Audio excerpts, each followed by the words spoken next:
time is here. That's right, we're talking about Stripped to Kill on Kill by Kill After Dark.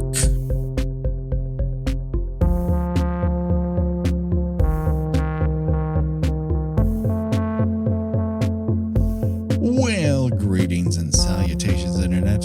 How you doing? This is your old pal Patrick Hamilton, coming to you once again from the Skid Row district of downtown Los Angeles, or MacArthur Park, which is nearish. I mean, like, you can walk there, but not necessarily close to it. The geography of this movie is all over the place. This is the Kill by Kill podcast.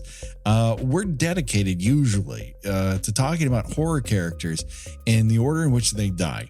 But every other week, we've decided to slow things down and talk about the most erotic or unerotic thrillers we can find.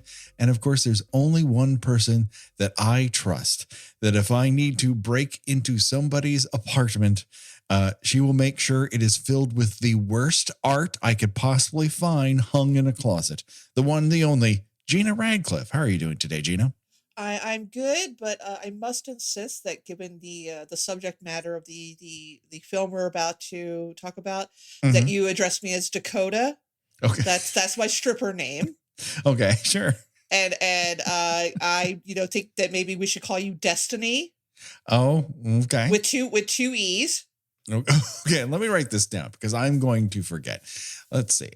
You are Dakota and I am Destiny E. Destiny E. Yeah. Or Destiny. Could I have an accent over the E? Yeah, sure. Make it sound French. Sure. Put a little class on it. Oh, this movie desperately screams class. This movie was suggested to us both on Facebook and on Twitter. People were, when we announced After Dark as a concept, particularly after we watched Jade, it just seemed to come up like, oh, you're watching Stripped to Kill, right? You're watching Stripped to Kill. And I feel like there was some sort of Stripped to Kill renaissance. And when I watched the trailer, I was like, oh, is this movie like full of like really hardcore kills? Like maybe this is, everything we were looking for. And then I watched the movie, Dakota. Yeah, I gotta say, Destiny, I was disappointed. This was trashy, but not nearly as trashy as it should have been. Right. Like you even got a tasteful fade out before the expected sex scene. Not that I wanted to see these characters have sex with each other. No. But I figured that this was such a build up to this supposed sizzling chemistry they have between the two of them. Allegedly. This was going to be the big moment. It just kind of fades away. No, like everything in this movie, it just fades away. I mean, if you're expecting a lot of nudity, all you get is boobs. I mean, there's a lot of boobs. I'll break it down for everyone. This is about, I'd say, 23 minutes worth of plot, and I'd say 35 minutes of elaborate stripping scenes. With the worst music that you would never hear in a strip club ever.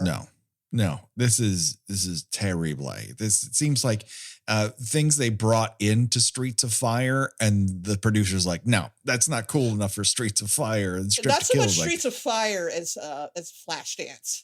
Remember Flashdance?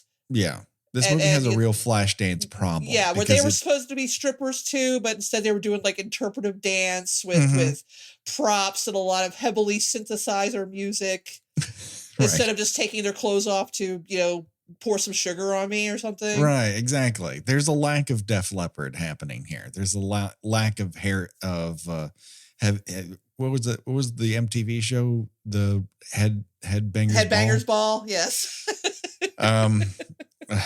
'Twas not for me. We're not like let's be clear. We're not denigrating strip clubs here.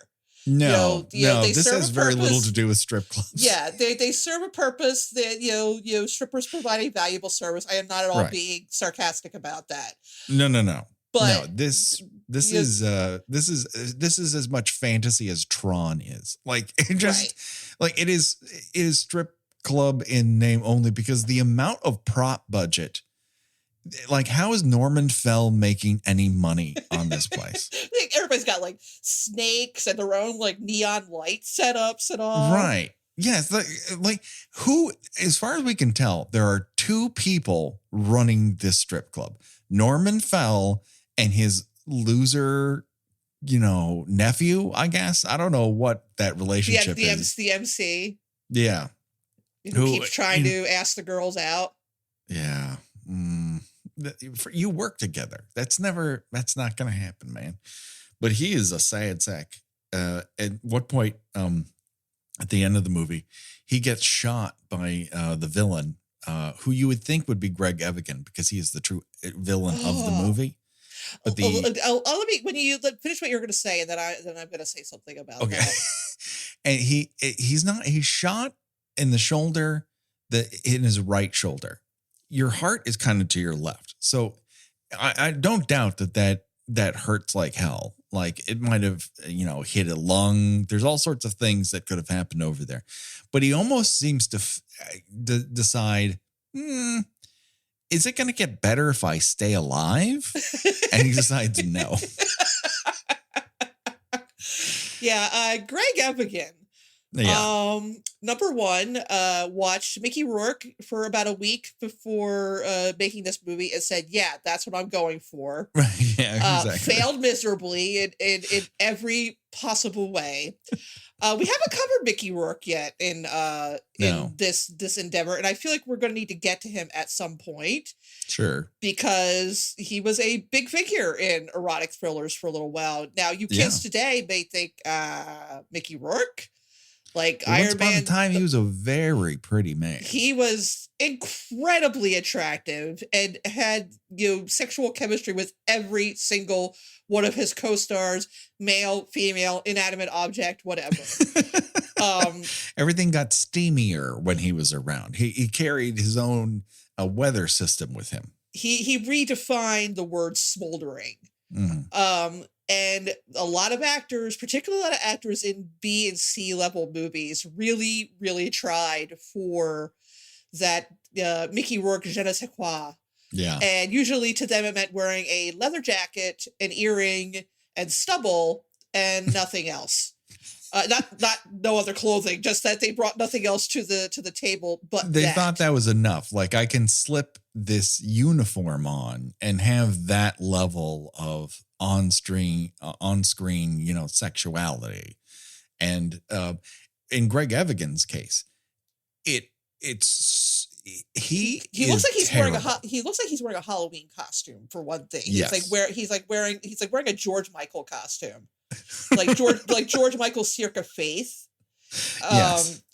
And first, I read a few reviews of this, and mostly retrospectives, because I believe it was just re-released on Blu-ray recently, like within the past couple of years. And more than one review mentioned his charm, that he's very charming. Oh. And I could only respond to this with, my God, what are you smoking? Whatever they're on, I would love to have it, because he is anti-charming. He is the most "have you considered my penis" we have ever come across in this podcast. He is the worst boyfriend. He's the worst Possibly boyfriend. The worst cop. He's the worst cop. He's the worst partner. He's the worst friend. Everything he does is just bad, bad, bad. But you are supposed to accept it all because it is heavily telegraphed that they are going to end up together at the end of the movie with this woman who is too smart for him, much too good for him, doesn't like him in any, I can't imagine. Why would she?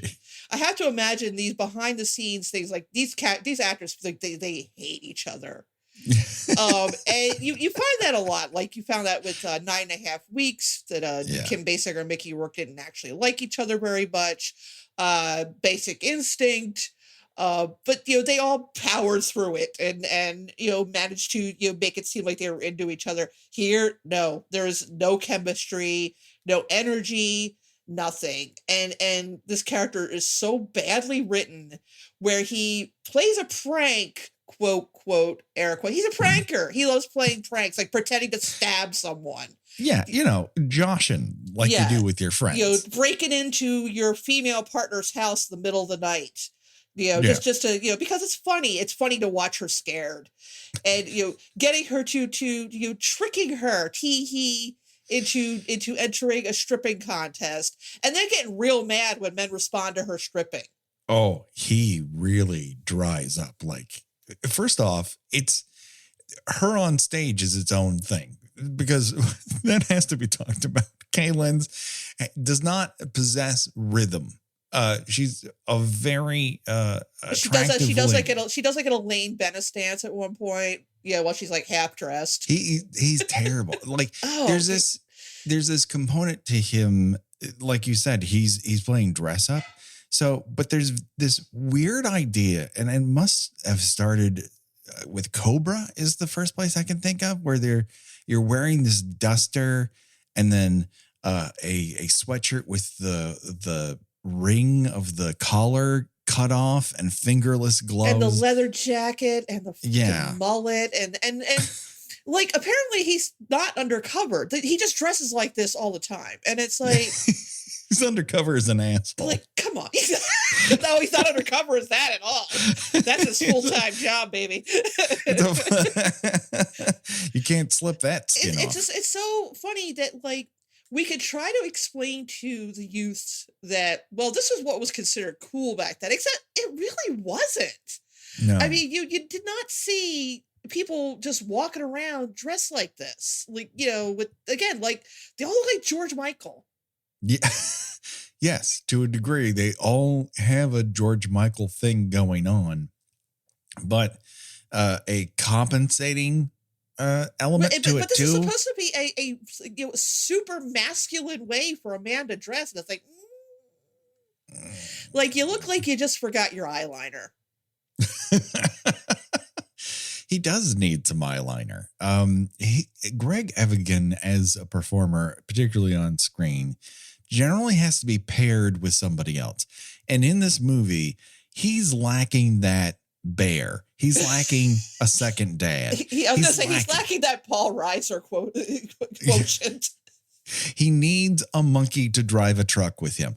And Kaylin's is not up to the task because she's been given a whole other set of problems to deal with that begin with her inability to dance. Well, there's that, but then the movie kind of, and here's the problem with this, well, the problem, as I always say.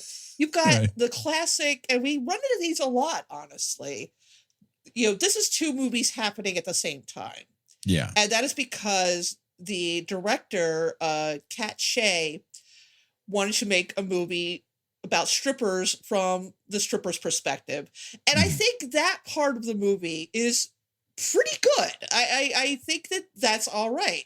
I found the stripper characters, as interchangeable as they could be at times, pretty more interesting and entertaining on screen than. Well, they seem genuine. That's for sure. Right. A few of them obviously must have come from the industry because they have the skills to back up what they're doing. I mean, you see some of these women, with the apparatus they have available to them. And it's obvious that they haven't just gone through a pole dancing boot camp. Like, they fucking know how to do this. Right. I feel like she, plucked these people, as you say, from the scene. Yeah. And they're interesting. They seem like, decent people. You've got the one, you've got the one character who's an addict, but she's not necessarily treated like she's a bad person. I mean, she does end up losing a job and then getting killed, but they seem like real people. But then you've got the Roger Corman element of it, which is, tits and blood. Although there's not a lot of blood. Although the kills are fucking brutal. That is the wild thing about it. Like, there's one kill that has to be one of the just the hardest things that we've ever covered on the show, where a woman is hung by garrote wire and then attached to a semi truck and sent off like cargo on the bottom of a truck. It is mentioned that she was dragged like 100 miles. I mean, thankfully, we're not shown the result of that. But yes. So you've got two movies, at loggerheads with each other, and then you've got Kay Lenz as a not very convincing police officer, who is tricked somehow into going undercover at this strip club to find the murderer of this stripper whose body she discovers.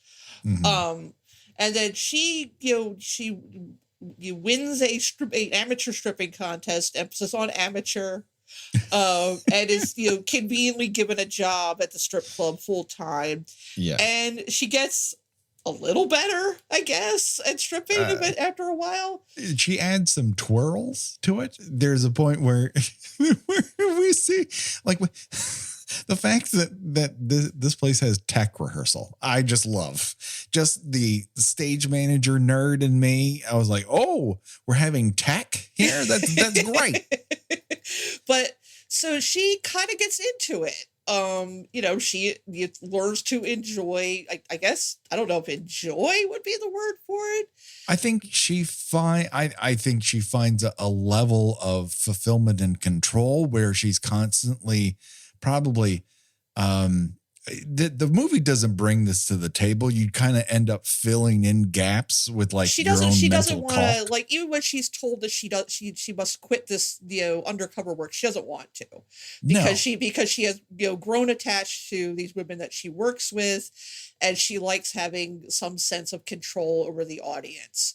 There's an empowerment element to it. There's a control element. Like she's very much undercut in her real job. So in this job, aside the fact that she can't really dance, no one's telling her what a lousy job she's doing. Right. But she's got Greg Evigan, who is not her boyfriend, not her husband. No. Has not that, your boyfriend or your husband should get all, super shitty, about you becoming a stripper, especially if it was his idea in the first place. Yeah. But he gets, suddenly his feathers are all ruffled about her wanting to continue stripping.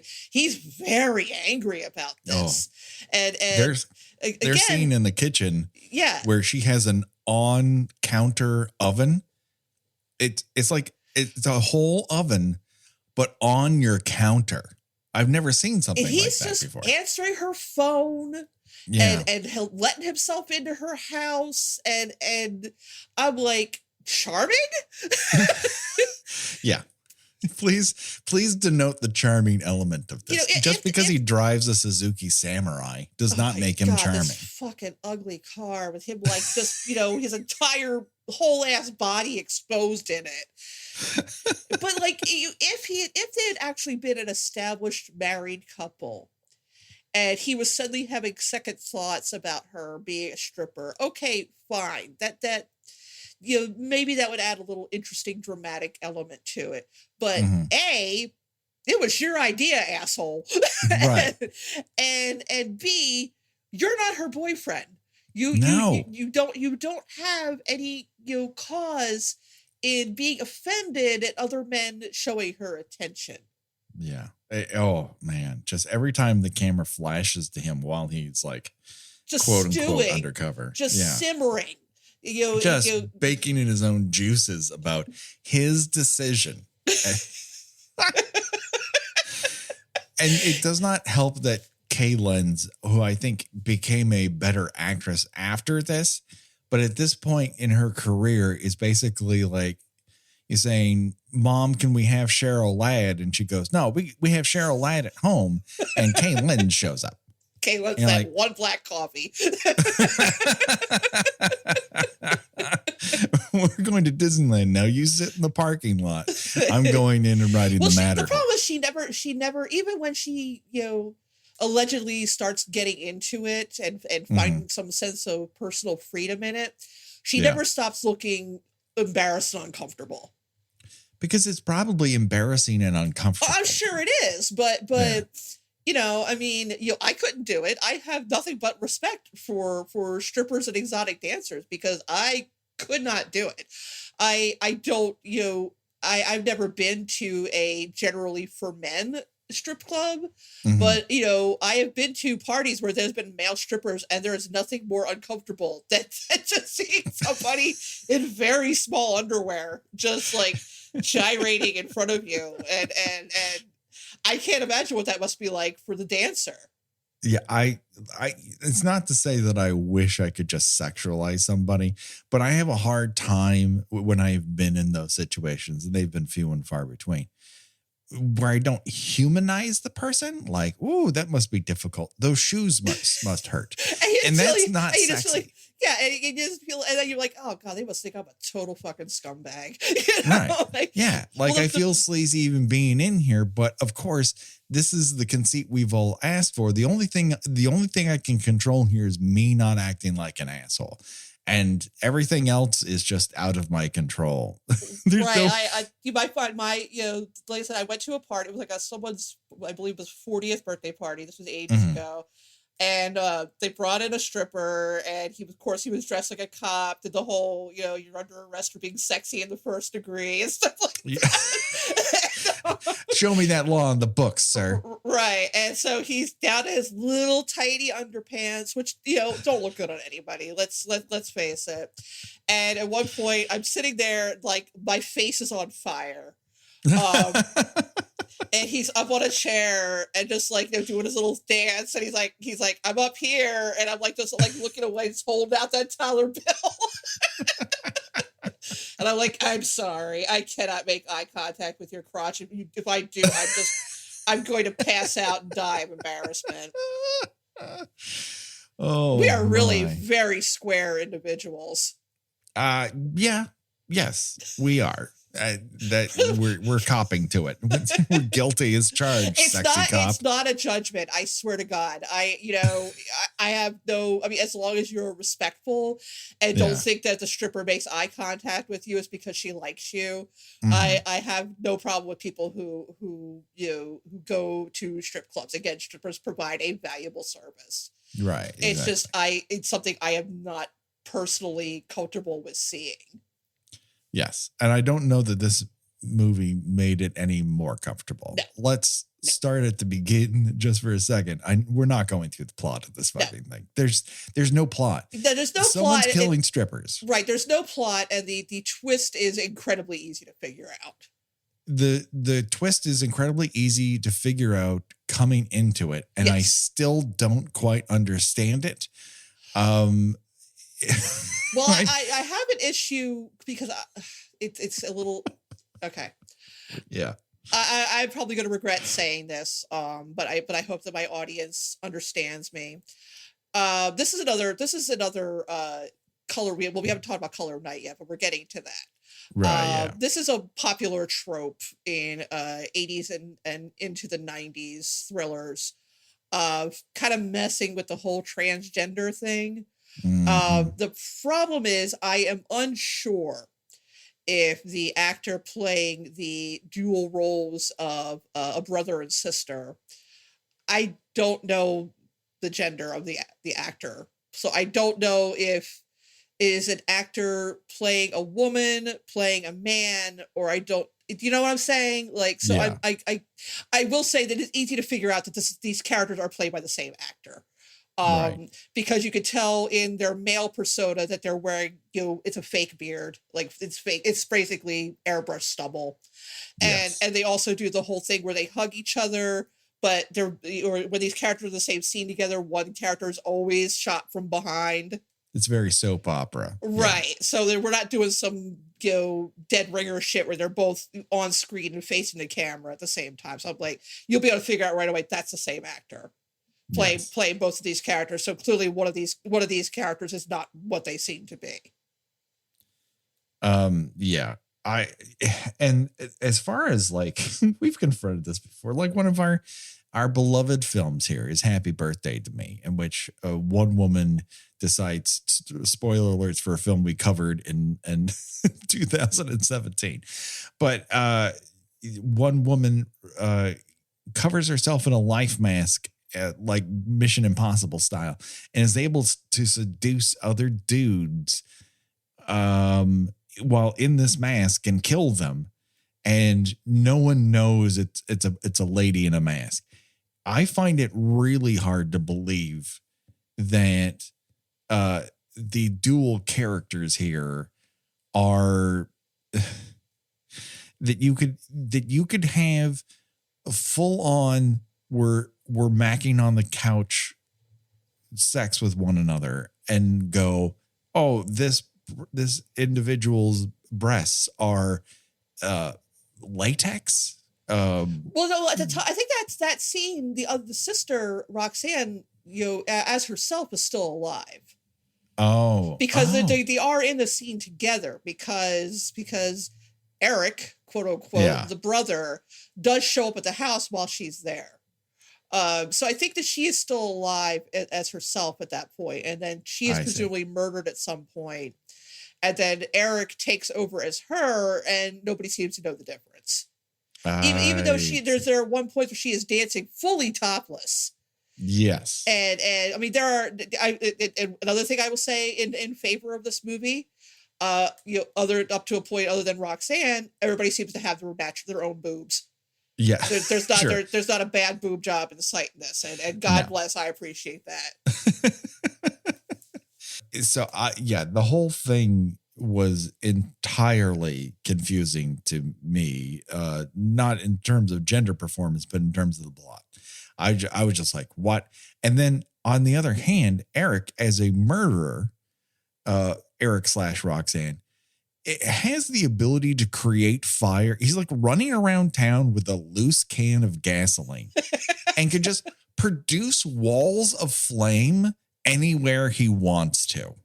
Yeah, which that seems like something that, you would think that it would be hinted at by Roxanne using flame in her act, but that's another stripper that does that. Right. The only the big reveal that, oh my God, this is the same person, is because they both have a habit of putting out cigarettes and coffee. That's like that's like the big, oh shit. Oh my Lord. I was just blown away by the killer's ability to create walls. Like the how gasoline works here is magic, because it lights somebody on fire when you want it to, but not other times. And then there's this idea that if you shoot a gun near gasoline, it'll just light anything up. That's such a common trope in bad action movies. I can't fault this movie specifically for that. That's so overused. Yeah. I mean, Greg Evigan literally allows this guy to kill a whole bunch of people because he stops Kay Lenz from actually shooting the perpetrator of a crime. Yeah. And then he's like, it would have lit you on fire. She wasn't covered in fucking gasoline. So that's not the problem. He's the worst. He's the fucking worst. He's awful. He's absolutely awful. And it's, she's risking her relationship with him to continue. What relationship? If they're partners, if he doesn't like it, if he doesn't like what she does, in her time off, who gives a goddamn? Seriously. Are you saying that she can't, on the side, continue to strip if she wants to? How awful is that she's not taking his feelings into consideration? I don't care. She refuses to consider his penis. The scene which they have this weird argument at Randy's Donuts, and why they have gone to the South Bay to Randy's Donuts. Well, they want to make sure it was either that or the hot dog stand, because you need to let the rubes know they're in Los Angeles. Sure, but that would have made sense since they're primarily working in downtown Los Angeles. They've decided to take the 101 all the way down and come to Long Beach to Randy's Donuts. Are you saying that all these Los Angeles landmarks that we see in movies are not all within the same 3-block radius? Yes. I hate to be the bearer of bad news, but they put on a 1-act show in front of a group of people who by extension, become the most entertaining people. Oh, the old black lady. Oh yeah, she's like, don't give in to that asshole. I'm like, you goddamn right, Grandma. She seems fantastic. Also, should just be a part of the movie. From I just wanted to pop up out of various frames and be like, don't give in to that asshole. Like, she should just be in the backseat of that Suzuki Samurai, continuing to have the conversation with them. Like when they finally consummate their sizzling chemistry. I just wanted to be like, just yelling outside the house, don't give in to that asshole. Opening the bathroom door, leaning out. Yeah, exactly. Even the sexy. He takes her top off and she's like, I thought you didn't want to see me naked. I'm like, oh, God. God. Yeah. I almost expected him to say, well, I do now. And if he had, I would have thrown my shoe to the fucking television. So thankfully, he doesn't speak in that scene. No. You know who does speak? Lou Reed. It's not really Lou Reed. It's really I did say in my message to you last night that doing the theme song to a grade B erotic thriller would seem like something Lou Reed would do as a lark, but it was not not Lou Reed, just merely an impressive Lou Reed impersonator.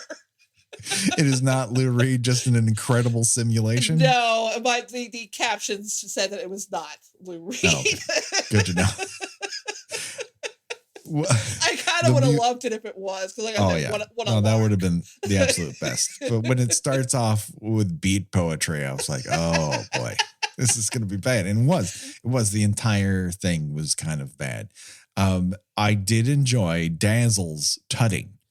Now, Dazzle's tutting to Violet in Friday the 13th Part 5. Who's better? Oh, who rocks it? God, I kind of like Dazzle, honestly.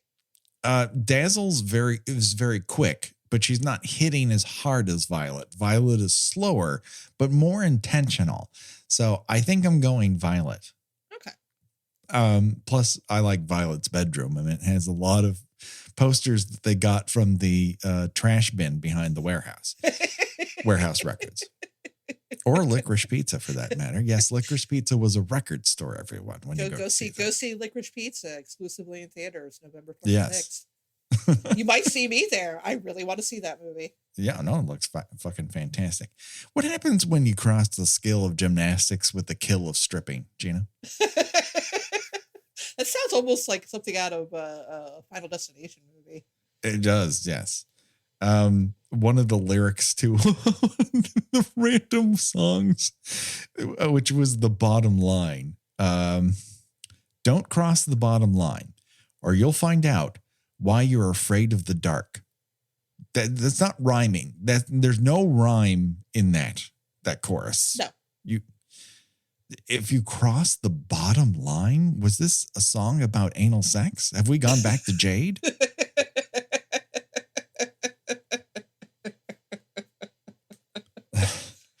Norman Fell in this movie, I guess, is our untoxic male figure for the most part, with the exception of the one phone call he has where he says to the person he's talking to, I did not talk about my penis all night. I kind of love him a little bit because he sort of, he grudgingly cares about the dancers. Mm-hmm. And I do like the whole thing, like when he's hiring Kay Lenz's character, he's like, you gonna screw me? And she's like, no. And he's like, no, not like that.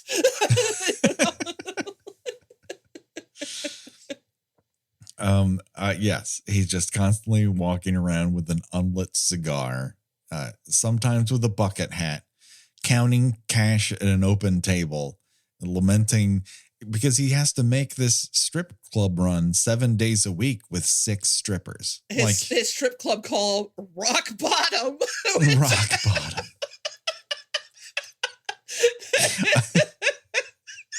And several people hit it. Which feels like a Simpsons show.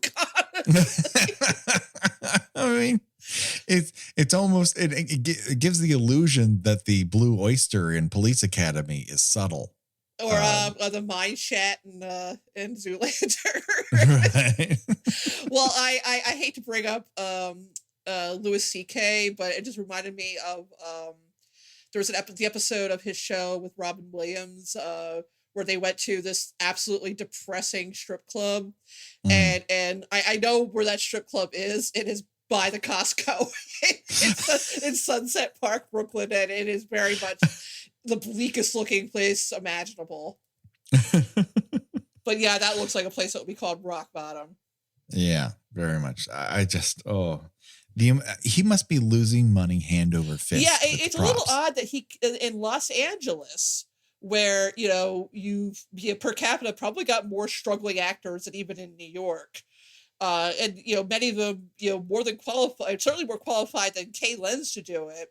He can't find strippers. He cannot find people to women to come in and take their clothes off and dance around for a little money once or twice a week. He cannot find not a stripper to be found. No.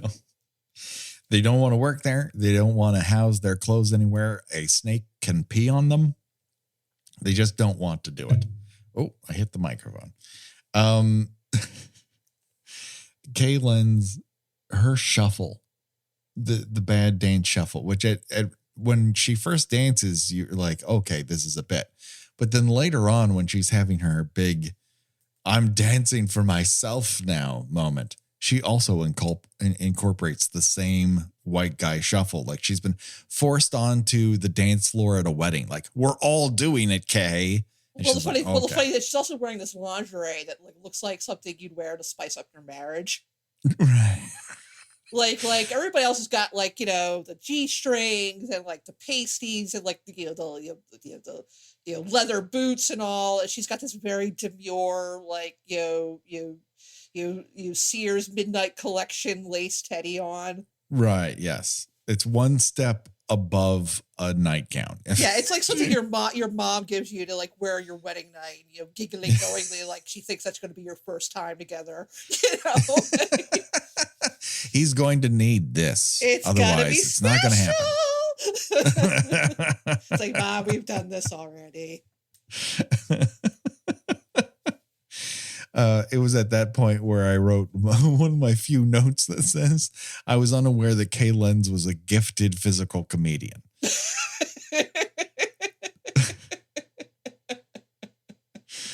But yes, I feel like there are elements of this that obviously shows that Kat Shea knew how to allow women to be themselves on camera, and it feels a bit more grounded.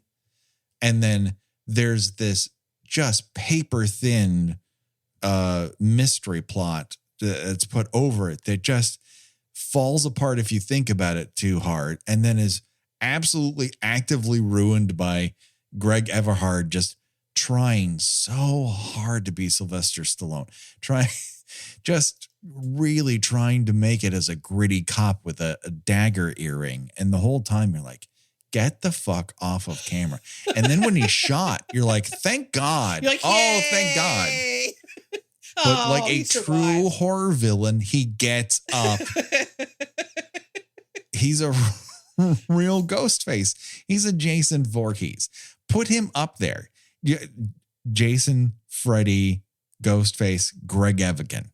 The worst horror slasher characters of all time. Oh my God. The worst. You got the impression that what Kat Shea would have liked to have done was to make a documentary about strippers. Right. And again, as we pointed out, some of these women do seem like they were actual strippers. Yes. Yeah. And that they are the most interesting part of the movie. And then you've got Roger Corman's like, nope, we gotta make this some kind of cheesy slasher movie. And they don't even they don't work together. No. If this had been like a little bit more of an interior drama where you could still have Kay Lenz trying to figure out a murder within the group, but you take Greg Evigan out of it because he's fucking messing everything up, then I think you might have had a movie, because you can there's an interiority to that scene the behind the stage sort of look at it, you know, whether or not you want to have the dancing. I mean, you hired real exotic dancers. Why not let them strut their stuff? But it's just, it is, it's a real mixed bag. As I pointed out, if you want to do some domestic drama about, you know, a woman who, you know, decides to find herself by becoming a stripper, you know, fine, and have her be already married to someone. Yeah. And, you know, have him struggle with that, which, you know, okay, I could see that being a realistic thing, but not if it was his idea. Yeah. You know, all I can keep thinking about is, you know, every once in a while, I don't know how often you read, you know, like Dear Prudence or, you know, other advice columnists like that, or, you know, Am I the Asshole? And, you know, relationship Reddit and stuff like that. It reminds me a lot of men who will write in and say, dear whoever, I suggested to my wife that we open up our relationship, and I have not found anybody to date, but she has gone on many dates and slept with other men. I'm really angry about this. How can I tell her to stop? And it's like, well, you can't, because it was your idea. You know? Yeah. I mean, if you want to say, well, you know, it turns out I don't enjoy this. Can we close it up again? Fine. Mm-hmm. But you can't take a defensive. How dare you go out and do exactly what I told you to do? Yeah. No. So, but I don't know if the audience is supposed to think he's an asshole for this. You know, I think that you're supposed to think, yeah, maybe she should stop doing this so they can be together. Why in the world should she be together with him? Yeah, no, I don't get it at all. 100%. He's every time he came on screen, I got angry. My lip curled up. I was like, I mean, in terms of choose your own sex venture, Norman Fell, I don't know. The police secretary, who's the one I can stand? I mean, you know, some of the strippers were okay. I can no longer remember. I can no longer remember the names. I mean, I remember Dazzle and Poor Cinnamon was the one that got dragged under the truck eventually. But right. But you know, they were cute enough. They seemed fun. Yeah, sure. Yeah, yes, but this is also one of those movies where we can actually choose our own death venture. Yeah, Kay Len seems too self-conscious to have a good time, so you know. Yeah, no. She's gonna leave that shirt on the whole time. Here's the thing: Kay Len's has been through enough. Honestly, That's true. She doesn't need this added on to her plate. So, if we're going to choose our own death venture, we actually have things to choose from. And that is, you could be tossed off a bridge and then lit on fire. You can be garroted by razor wire and then hitched to a truck. Ooh. Shot and then stuffed into a closet with bad art.